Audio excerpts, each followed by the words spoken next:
Alors c'est maintenant la troisième partie, je refais appel à toi Sophie, merci d'avoir pris place déjà toute seule. On va parler de réglementation, des changements significatifs sont intervenus, tu vas nous en présenter les principaux points et puis après nous reviendrons dans le cadre d'un débat avec nos deux invités sur les points que tu nous auras présentés. Vas-y, c'est à toi.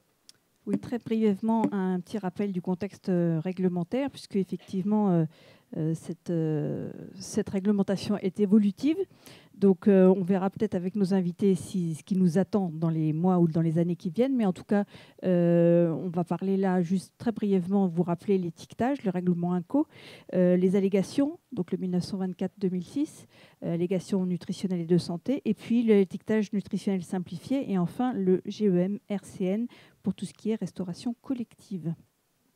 Donc rapidement, ce règlement INCO qui doit être mis en conformité fin de cette année et qui rend l'étiquetage nutritionnel obligatoire. Jusque-là, il était facultatif, sauf si vous aviez décidé de faire une allégation sur votre produit. Là, il est obligatoire pour 7 nutriments, donc l'énergie, protéines, lipides, glucides, acides gras saturés, sucre, sel, et non pas sodium.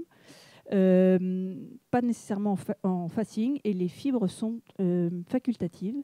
Bien sûr, si vous parlez soit des fibres, soit d'un nutriment, vitamines ou minéraux, il va falloir l'intégrer dans votre tableau nutritionnel avec le pourcentage des AJR, apport journalier recommandé.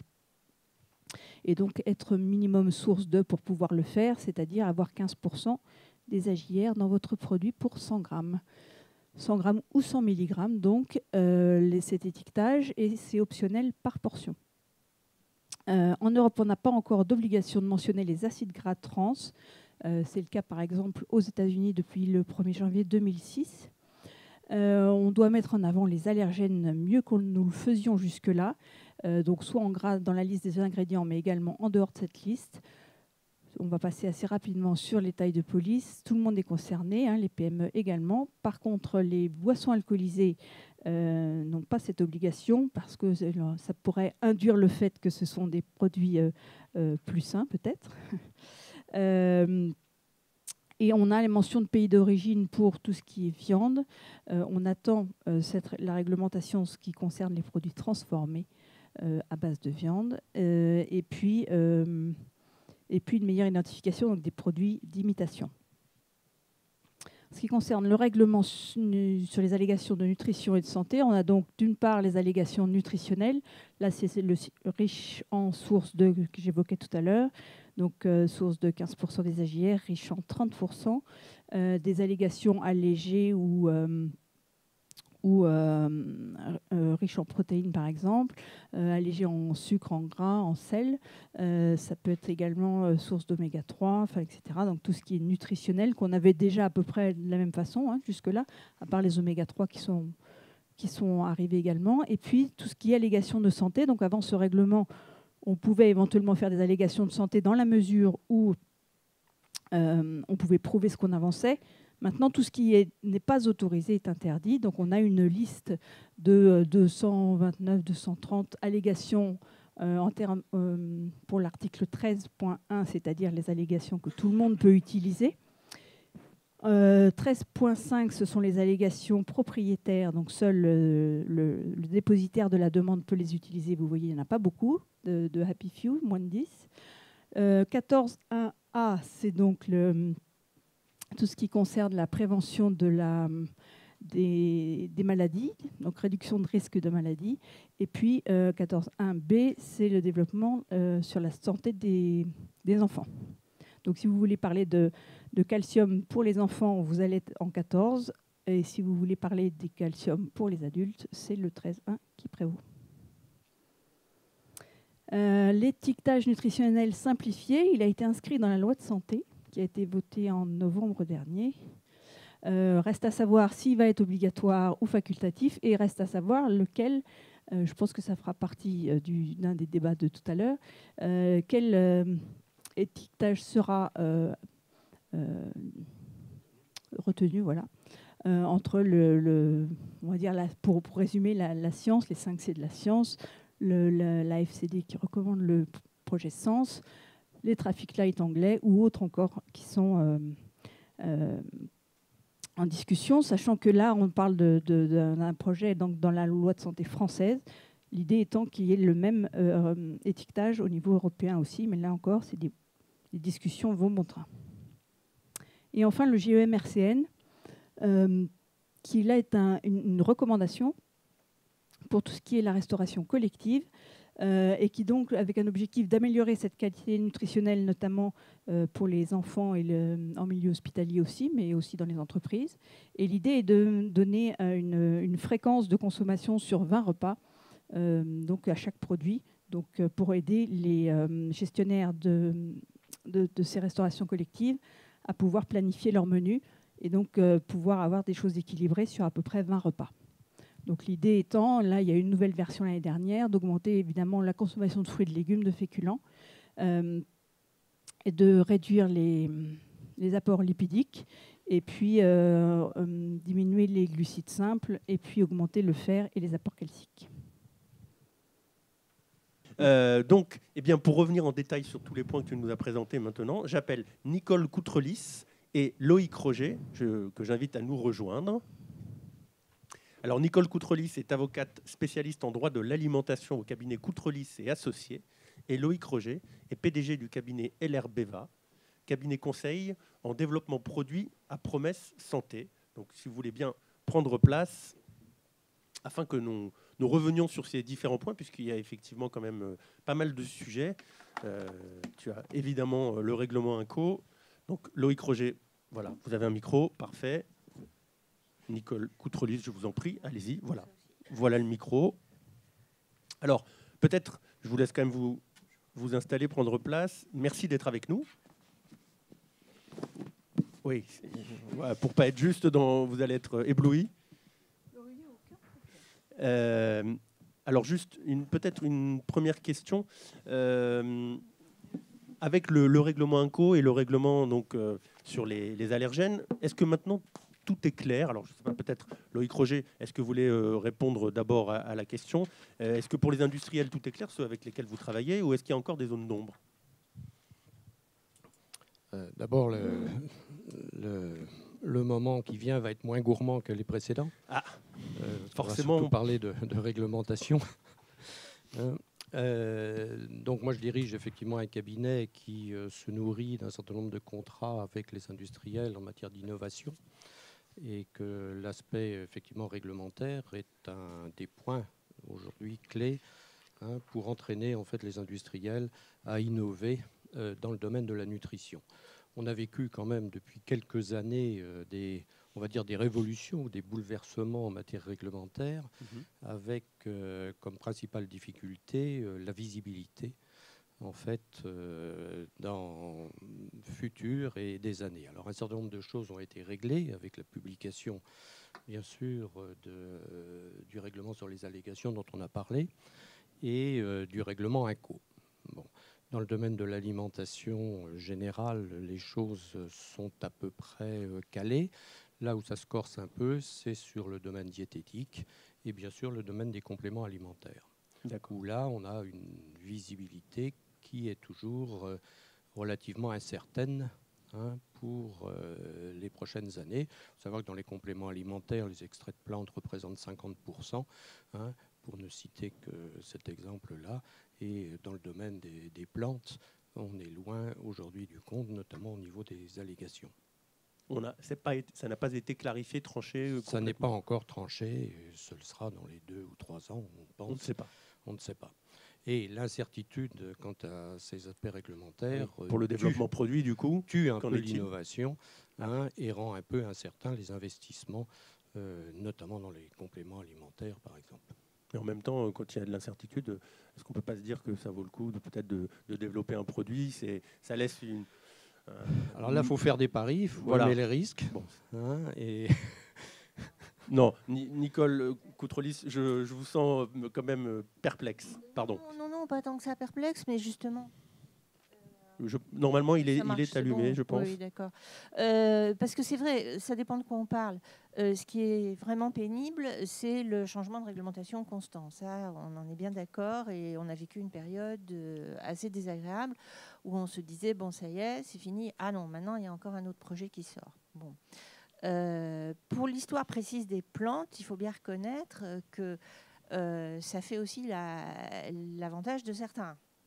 Parce que le problème des plantes, c'est que, bon, c'est pas harmonisé au niveau européen, enfin pas tellement, disons. Alors, ça le devrait. Ce qui est un peu le parcours du combattant, c'est de savoir si tel extrait de plante est autorisé en France, en Belgique, ici ou là, etc. Enfin, on peut revenir dans le détail si vous voulez, mais c'est vrai que c'est assez compliqué. Mais par contre, pour les allégations santé relatives aux plantes, là, on est dans une situation assez abracadabrante sur le plan réglementaire, puisqu'il devait être, pour reprendre le langage savant de Sophie tout à l'heure, dans le 13.1, paragraphe 5, c'est-à-dire le premier train des allégations considérées comme traditionnelles, déclarées par les États comme étant déjà en vigueur, déjà autorisées. Et on s'est retrouvé devant une montagne d'allégations relatives aux plantes, toute la médecine traditionnelle, les remèdes traditionnels ou pas remèdes, enfin, etc. Et du coup, devant cette montagne, et la complexité quand même, parce que c'est compliqué les molécules de plantes, à la limite c'est plus compliqué qu'une molécule chimique de synthèse, hein. L'autorité l'EFSA et la commission ont dit bon bah pour l'instant on met ça en attente. Mais l'intérêt pour les gens qui fabriquent des produits à base de plantes, c'est que du coup vous avez encore un certain nombre d'allégations qui restent autorisées parce qu'elles ont été autorisées traditionnellement, ou plus exactement déclarées par les États membres au moment de l'entrée en vigueur du règlement allégation comme étant des allégations déjà là. Donc en vertu de un ou deux exemples. Bah, écoutez, je vais vous donner un exemple très concret que j'ai vu il n'y a pas longtemps, qui est passé entre mes mains. C'est un complément alimentaire. Alors bon, je pointe pas, c'est pas négatif de ma part, mais ça m'a beaucoup intéressée en tant que juriste. Un complément alimentaire à base de chondroïtine et de glucosamine. Ouais, voilà. vendu pour les articulations, okay. Les douleurs articulaires. D'accord. Bon. J'ai eu ce produit entre les mains parce que c'est un parent à moi qui avait ça, que son médecin lui avait recommandé, qui me dit d'abord c'est pas remboursé. Je dis non, c'est un complément alimentaire, c'est pas un médicament. Bon, je regarde de près et c'est très intéressant parce que ce produit qui s'appelle glucosamine chondroïtine, en fait, vous dit que c'est bon pour les vous dit que il contient de l'arpagophytum qui est bon pour les articulations. Et l'explication, elle est très juridique. C'est que les allégations articulation pour la chondroïtine, la glucosamine ont été retoquées, ont été refusées au niveau européen. Mais par contre, l'arpagophytum est encore en suspens au niveau européen et on ne sait pas ce que ça donnera. Mais tant qu'il n'a pas été refusé officiellement, c'est-à-dire tant qu'il n'y a pas une décision européenne disant l'allégation est refusée, on a le droit de la garder parce que le travail est encore en attente. C'est la fameuse liste EFSA des allégations plantes. Donc c'est pour ça, c'est un exemple un peu amusant parce que je me dis si ça se trouve ce produit plus tard, si l'allégation arpagophytum est reconnue, bon bah ça continuera comme ça. Et si elle est retoquée, on mettra peut-être autre chose dans ce produit pour continuer à vendre le même produit qui bénéficie d'une certaine renommée, mais pour justifier l'allégation sur autre chose qui est autorisée. Bon, non, mais c'était juste pour dire que le côté plante, c'est pénible à certains points de vue. Mais il y en a d'autres qui sont quand même ravis de profiter de la situation. Du vide un peu juridique. Et je dis profiter non pas d'une manière négative, hein, mais qui profitent d'une mesure transitoire qui est, comme on dit familièrement, du transitoire qui dure, hein, en l'espèce. Et qui peut durer longtemps. Ah bah oui, on ne sait pas quand ça va sortir. Oui. Vous avez des industriels qui se disent ça vaut le coup peut-être de tenter bien entendu. d'investir le marché, justement. Parce qu'on ça, c'est l'exemple que typiquement, je ça peut durer combien de il temps? y en a énormément sur le marché des comme ça. Ça n'a pas de fin puisque éventuellement, ça peut être même une décision qui a été passée aujourd'hui en matière réglementaire peut être remise en cause dans 3 ans ou dans 5 ans. D'accord. Donc on est sur un terrain qui est quand même relativement compliqué à gérer. Et je pense que depuis quelques années, les sociétés se sont entourées de stratèges réglementaires et juridiques justement pour déceler ces façons un peu de louvoyer dans un monde compliqué et complexe, où, dans le fond, on se confronte aussi avec le lobby médical. Hein, oui, qui arrive aussi. Hein, et quand on entend les médecins aujourd'hui, on entend dire qu'effectivement, pour l'arthrose, il n'y a pas de remède, ce qui vient un peu compliquer les choses. Et là, on tombe sur l'influence des médias, hein, encore récemment, pour dire la seule façon de résoudre en partie l'arthrose, c'est de perdre du poids. Oui, Sophie. Mais est-ce que On retombe sur la nutrition, absolument. Ouais. On retombe sur ses pieds. Ce que vous mettez en avant sur les plantes où effectivement là avec l'arpagophytum on profite, on le voit aussi quand même dans les produits alimentaires ou même avec les vitamines et les minéraux. C'est-à-dire que les gens ont quand même une des grandes stratégies qui a suivi ce règlement, c'est quand même d'avoir du coup rajouté les vitamines et les minéraux qui permettent de prolonger l'allégation. Oui, et on a aussi des allégations indirectes. Par exemple, quand est arrivé à la grande déception de tous les fabricants d'édulcorants, remplacement du sucre, le refus de l'autorité européenne de reconnaître que c'était bon pour la perte de poids, ça a été une grande déception. Mais la parade, elle n'est pas très compliquée parce que sur le plan nutritionnel, allégation nutritionnelle, on peut quand même toujours dire moins de calories, moins de sucre. Le sucre est remplacé par tel ou tel édulcorant. Donc c'est un contournement relativement facile parce que la rumeur publique sait que si on ne veut pas grossir, il vaut mieux faire attention à ses calories, etc. Mais il y a des cas infiniment plus complexes, évidemment, où cette liste très limitée d'allégations autorisées et la lourdeur pour les obtenir, les nouvelles, peut freiner, bien sûr, l'innovation. Mais bon, c'est toujours pareil. Ceux qui sont dedans, ils sont ravis que la porte soit fermée derrière eux aussi. Hein. Ça, c'est des cas d'espèce. Oui, vous le disiez, sur les plantes, il y a un enjeu, puisque, comme le disait Pascal Grelot tout à l'heure, il y a une vraie appétence pour le développement de produits végétaux. Et si les extraits de plantes et les allégations autour des plantes ne sont pas toutes clarifiées, c'est un marché qui se ferme, ou selon si on est prêt à prendre un risque ou pas, en tout cas, qui n'est pas clarifié. Alors, sur l'aspect inco, aujourd'hui, les choses sont quand même relativement plus bornées, hein, et sur l'aspect allégation également, hein, pour autant qu'on ne touche que sur les 229 ou pour autant qu'on ait les moyens effectivement de s'attaquer, bien sûr, et de faire un dossier au niveau des 13,5 ou 14. Là, on parle... Sophie, oui, tu voulais ajouter quelque chose? Non, moi j'avais juste une question, parce que dans ce règlement, au départ, il y avait quand même les fameux profils nutritionnels qui sont quelque part à dormir dans un terroir. Ma question, donc juste le profil nutritionnel, c'est que le règlement prévoyait au départ que ne pouvaient faire des allégations que les produits qui avaient des profils nutritionnels adéquats, on va dire. Sachant comme on ne sait pas ce que ça veut dire adéquat, on l'a pour l'instant enterré. Mais si on voit apparaître des exagérations de la part des industriels avec des allégations qui peuvent être loufoques. Je pense à... moi, j'ai déjà vu sur des cacahuètes marquées riches en fibres ou sur des... les bonbons. Voilà. Ou c'est bon pour la mémoire, les pistaches, parce qu'il y a telle vitamine dedans. Donc, réglementairement, des allégations validées, mais qui sont quand même...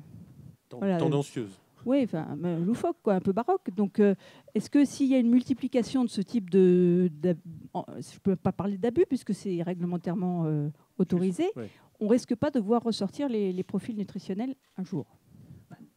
Moi, je dirais quand même que le règlement allégation, d'abord, il y a l'article 5 qui dit bien que les conditions générales pour utiliser des allégations doivent être faites dans de telles conditions que l'apport de l'aliment en lui-même doit être de nature à apporter les bénéfices revendiqués.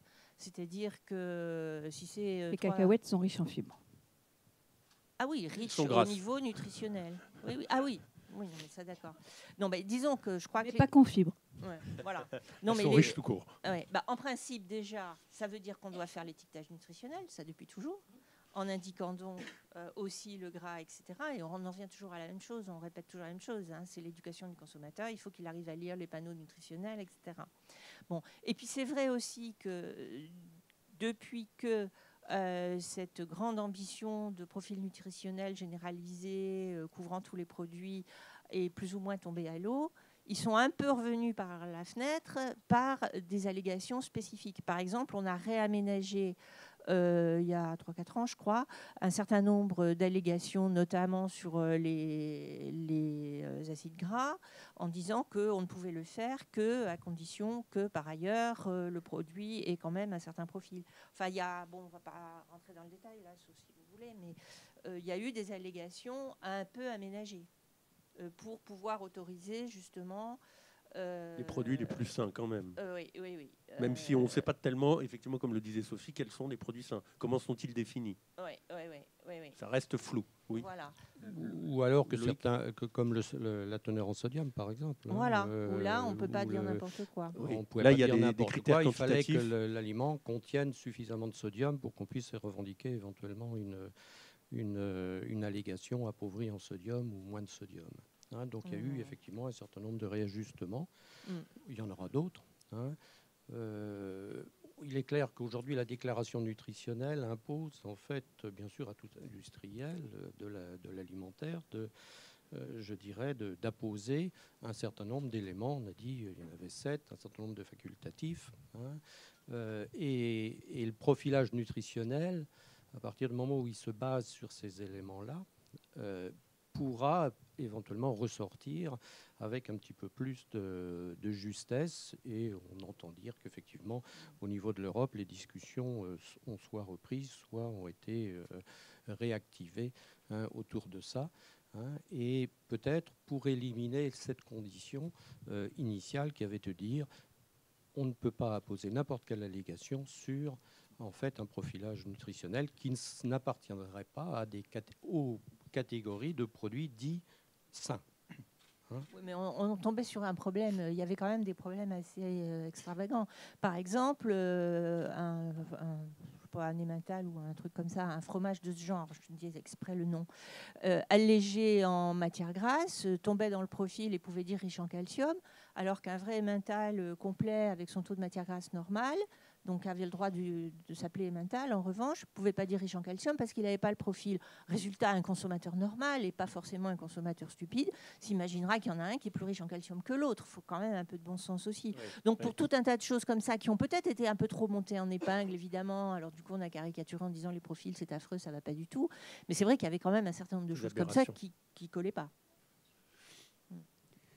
Mais pour vous, Oui. ils sont enterrés ou comme Loïc, peut-être. J'en sais rien, moi, vous avez peut-être plus d'informations. Ah non, non, moi, Non, Les industriels travaillent sur ces je sujets-là. pense qu'ils ressortiront, ne serait-ce que il y a quelque chose qui a été important dans les indicateurs simplifiés en fait de la qualité nutritionnelle, c'est effectivement la présence, la possibilité d'introduire les catégories, c'est-à-dire que qui n'existaient pas en fait au moment du profilage nutritionnel, c'est-à-dire qu'on comparait aussi bien un chocolat avec un légume, par exemple, dans l'appréciation.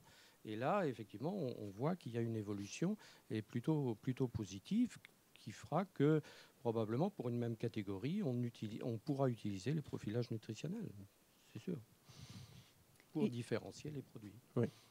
Et justement, en termes d'étiquetage simplifié, est-ce que les réflexions sont vraiment internes à chaque pays ou est-ce qu'on voit quelque chose se dessiner au niveau européen ? Oui. Le règlement a prévu lui-même que les États membres étaient libres d'avoir un certain nombre de systèmes à partir du moment où ils dénigraient pas, ils n'étaient pas contraires à tout un tas d'autres principes. Mais j'ai pas l'impression que justement on aille vers une harmonisation. Je crois pas, parce que en fait la discussion elle a eu lieu au moment du règlement allégation.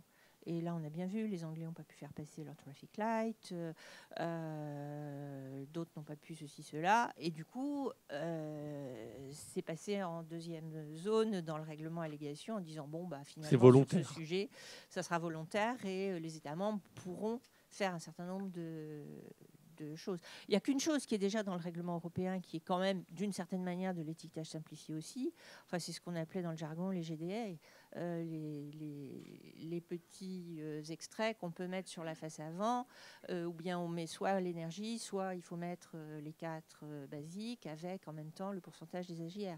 Bon, ça, c'est déjà relativement autorisé. Alors qu'avant ce règlement, la question pouvait se poser de savoir si c'était autorisé, parce que c'était une forme un peu abrégée déjà des choses. Oui. Donc la France, effectivement, va probablement introduire cet indicateur simplifié. Vous pensez que la France va y arriver ? Je pense, oui. Harmoniser, alors on en reparlera lors de la dernière table ronde. Au Mais niveau français, mais non. Là, il y a plusieurs systèmes en concurrence. Il y aura que des bons produits. C'est le puisque c'est débat. pas obligatoire. Si c'est volontaire, il y aura surtout des bons produits, forcément. Bien sûr, il faut être un peu réaliste. Non, mais bon, allez-y, poursuivez. Oui, non, mais je pense, moi, qu'effectivement, ça restera volontaire, puis c'est écrit dans la loi. Alors, je veux bien qu'on mette la loi en question, mais dans la loi, il est bien écrit que c'est à titre volontaire. Donc, tout décret ou arrêté qui va suivre va bien respecter la loi. Oui. Enfin, je sais pas, je ne suis pas juriste, Non, mais... ça va, hein.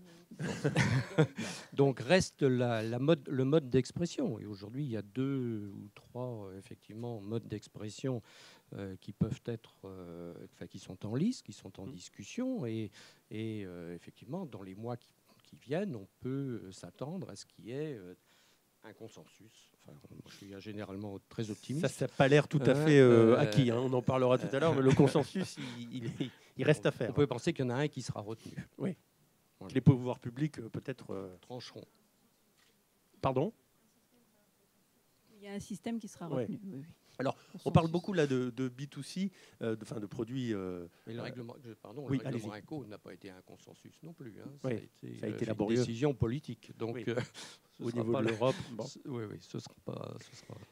On parle de produits en B2C, donc vers d'industriels à consommateurs. En B2B, en ingrédients, là aussi, quand des industriels travaillent les uns avec les autres, est-ce que là aussi, il y a effectivement un encadrement, des normes, des allégations, des choses comme ça? Et est-ce que là aussi, ça a été clarifié? Il y a des textes ou est-ce que là encore, on est dans des zones un peu d'ombre? On était dans une zone d'ombre qui l'est de moins en moins. Ah, tant mieux. Non, c'est vrai. Parce qu'on a aussi beaucoup d'industriels fournisseurs Non. d'ingrédients. Ah Sur le ben, salon, je dis. Hein. Ça, c'était un vrai problème pour le conseil, hein, parce que nous, dans notre cabinet, on a beau être avocat, on ne vit pas de contentieux, on vit de conseils essentiellement. Et pour nos clients, on a toujours on donne en général des conseils de prudence. Donc, on a toujours dit attention, c'est drôlement rédigé, mais il est tout à fait possible que ce règlement s'applique aussi aux communications entre professionnels. Parce que c'est rédigé d'une façon étrange où on vous dit ça s'applique à toute communication commerciale. Pour les produits destinés aux consommateurs, mais on ne savait plus trop si c'était les produits qui devaient être destinés aux consommateurs ou si c'était la communication commerciale. C'est une question de phrase drôlement faite. Ouais. Et en anglais, même problème. Donc, on ne savait pas. Et dans le doute, on disait toujours, attention, ça s'applique probablement aux produits destinés aux consommateurs si la communication est commerciale.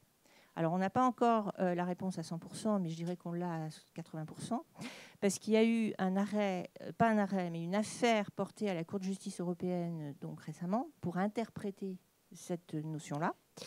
Et pour l'instant, on n'a pas l'arrêt de la Cour, mais on a une opinion d'avocat général, ce qui est déjà très souvent une préfiguration de ce que sera l'arrêt, où la réponse est, à partir du moment où il s'agit d'une communication commerciale pour un produit dont on sait que la communication elle-même finira par arriver d'une manière ou d'une autre au consommateur, si vous voulez, parce qu'on va vendre un ingrédient à un fabricant de produits qui lui-même, évidemment, va mettre en avant, etc. Donc, dès en amont, cette communication B2B, comme on vous dit dans le marketing, sera considérée comme communication commerciale soumise au règlement allégation. D'accord. On en est là, ce qui conforte, si je peux dire, les conseils de prudence qu'on a toujours été amené à donner, mais ce qui, en même temps, effectivement, peut paraître dommage pour un certain nombre de gens. Mais disons plus largement, cette affaire, plus 2 ou 3 autres qu'il y a eu depuis 1 an ou 2, sur l'interprétation du règlement, vont toutes dans le même sens. D'accord. C'est-à-dire interprétation large du règlement allégation santé, donc application dans le doute, on l'applique, ce règlement. Donc il y a eu par exemple une autre affaire précédente qui s'appelle Weintor. C'était une boîte allemande qui avait trouvé un vin qui, contrairement à la plupart des vins blancs, celui-là rendait pas malade, pour faire simple. Enfin, était plus facile à digérer que beaucoup de vins blancs comparables. L'allégation était probablement exacte. Et c'était une allégation négative. Ce n'était pas grâce à ce vin, vous allez avoir je ne sais quelle merveille de santé. C'était simplement, il est plus digeste. Eh bien, la Cour de justice européenne a considéré que c'était une allégation santé, soumise au règlement, et donc interdite, puisqu'évidemment, elle n'est pas dans la liste des allégations autorisées. Alors, je dirais que cette affaire est mal tombée, en un sens, pour la cause, si je peux dire, parce que c'est tombé sur un produit, sur du vin. Alors, comme en plus les denrées, les boissons alcooliques n'ont pas le droit de porter des allégations santé, évidemment, il avait tout mauvais. Il avait tout faux, cette affaire. Si l'affaire était venue à propos d'un produit complètement insignifiant pour la santé, Je ne sais pas, mais il est probable quand même qu'on aurait eu le même résultat. Parce qu'il y a une attitude des juges européens là, qui va dans ce sens. qui va en ratissant de plus en plus large sur l'applicabilité de ce texte. Ça, il faut faire attention à ça. Ouais. Donc le professionnel à professionnel, quand ça termine en fin de course dans l'assiette du consommateur, ça risque d'aller on a tendance assez loin, à avoir une lecture du texte. Oui. Alors après, comme on dit toujours dans ce jargon européen, il appartiendra au juge national d'aller vérifier sur place exactement ce qu'il en est. Mais il n'en reste pas moins que dans la plupart du temps, quand un fabricant d'ingrédients vante les mérites de son ingrédient, c'est bien parce que c'est pour aller dans un produit qui lui-même aura telle ou telle qualité.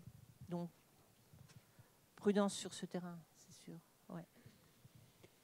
J'avais une dernière petite question, parce que c'est un marché quand même assez important. Est-ce que sur le marché du pet food, donc aliments pour animaux, donc aliments pour animaux, est-ce que mon chat aura un poil plus luisant, etc. Est-ce que ce sont des allégations qui sont réglementées ou est-ce que là on fait ce qu'on veut aujourd'hui ? On ne fait pas tout ce qu'on veut, mais ce n'est pas réglementé par ce règlement-là. C'est réglementé par d'autres textes sur effectivement l'alimentation pour les animaux. Qui ont deux logiques. Enfin, il y a une double logique. Les aliments pour animaux, qui sont les animaux eux-mêmes, futurs aliments. Donc, c'est pas votre chat, évidemment. C'est plutôt la vache, la poule, etc. Là, vous avez une logique aussi alimentation, enfin, en partie alimentation animale, enfin, humaine, je veux dire, un certain nombre de textes s'appliquent. Et puis, il y a l'alimentation animale purement animaux, où il y a quand même la protection des animaux, c'est clair. Voilà. Et puis, l'interdiction des tromperies et les additifs autorisés, pas autorisés. Enfin, il y a tout un tas d'autres réglementations. D'accord. Okay. C'est une réglementation d'ailleurs qui avait de l'avance sur notre sur la réglementation humaine. Humaine, ouais. Et c'était dans un vocable produit diététique et qui était assorti en fait destiné à ces animaux familiers et effectivement pour lesquels il y avait des allégations qui devaient être démontrées. D'accord. Ok, parfait. Merci beaucoup. On peut vous applaudir. Alors, avez-vous des questions pour nos deux intervenants sur ce sujet très pointu ? Notamment, on n'est pas allé jusqu'au GEM-RCN, donc partie restauration. Si vous avez des questions aussi sur ce sujet-là, n'hésitez pas. Moi, je vais peut-être en poser une sur ce sujet-là, puisque effectivement, c'est une recommandation plus qu'une vraie loi obligatoire. Est-ce que vous ressentez à la fois chez les industriels qui proposent des produits, et donc est-ce qu'ils apportent ce service de préciser la fréquence de leurs produits, etc. Est-ce qu'ils font ce travail-là pour aider les gestionnaires des menus ? Et à la fois, côté gestionnaire des menus, est-ce que vous sentez l'application de ce règlement, enfin de cette recommandation, ou pas du tout, ou peu, ou pas assez, ou... Ouais, moi, j'ai pas de chiffres. Alors sur la deuxième question, je serais tenté de dire que oui. Ce sont des recommandations, mais au départ, c'était quand même une réglementation, c'est-à-dire 2011 pour la restauration scolaire. Ce sont les autres cibles qui n'ont pas eu, je dirais, ces décrets ou ces obligations. Mais au niveau d'autres cibles, c'était restauration senior. Alors il y a senior, il y a hospitalière, il y a voire carcérale maintenant qui a été introduite récemment. Entreprise, où le groupe GEM-RCN réalise régulièrement des remises à jour et des guides de recommandation qui sont reçus par bien sûr les gestionnaires de restaurants et qu'ils essaient de suivre. Je pense qu'on a un problème simplement en France, c'est le contrôle de la mise en place de ces éléments, mais on peut quand même probablement dire avec certitude que ces recommandations sont suivies dans la limite, bien sûr, des disponibilités financières qui, en général, sont très contraignantes. Sont à la baisse. Oui, ça rentre dans le cahier des charges, mais qui ont déjà bien été prises en compte par les fournisseurs aujourd'hui de ces restaurants. Et est-ce que ça a incité les industriels à innover, justement ? Ces recommandations du GEM-RCN, est-ce que ça les a favorisés à innover? Oui, moi je pense. Oui, oui, tout à fait. Vous travaillez avec des industriels? On voit, moi j'ai travaillé avec des industriels. On voit bien que le P sur L, par exemple, a été, dans le fond, une façon, enfin, à motiver les gens à baisser la teneur en graisse en fait de leurs produits, ne serait-ce que dans les panés, dans tous les produits, effectivement de viande ou de poisson pané, quoi. D'accord, donc effectivement un effet.